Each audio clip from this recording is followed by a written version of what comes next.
Start.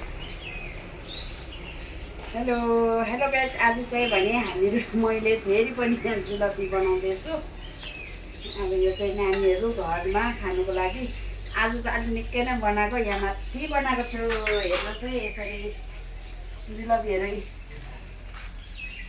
मैले बनाउँदैछु है। जुलपी बनाउँदैछु, यस्तै छ है।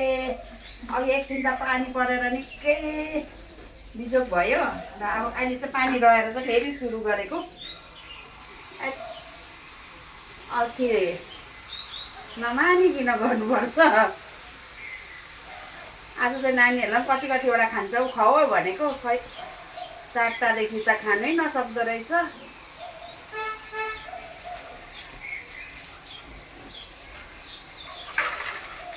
4वटा 5वटादेखि खानै नसक्दो रहेछ। बरु म पो बेसी खान्छु होला हौ है क्षितिज। होला आन्टी, म बेसी खान्छु। केटाहरूले त खानु सकेन हौ कतिपय। त्यही त एल्बिनले चाहिँ अलिक बेसी खायो, उसले त 4टा 5वटा 5वटा पनि खाएन। 4टा 5वटा 3टा। हेट, अहिलेको नानीहरू खानै सक्दैन त। हामी जति पनि, हामी त कति बेसी पो खान्छ त।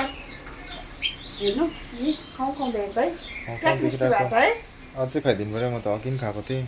खानु खानु, आज त मैले सधैँ त अलिक कम्ती बनाउँथेँ र पुरा खानु उयो भइ छोड्नु पर्थ्यो क्या। आज चाहिँ जति खान्छ खाओस् भनेर नै धेरै बनाइदिएको।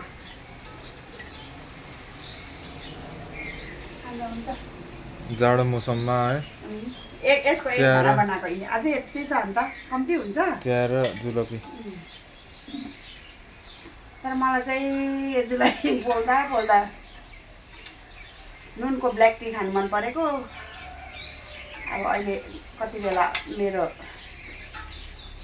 पार्टनर आउँछ र भन्नु। हेर्नुहोस् है, क्या दामी भएको छ। म आफैलाई दामी भनेको नि। दामी भएको छ, मैले नि टेस्ट गरेर भनेको नि।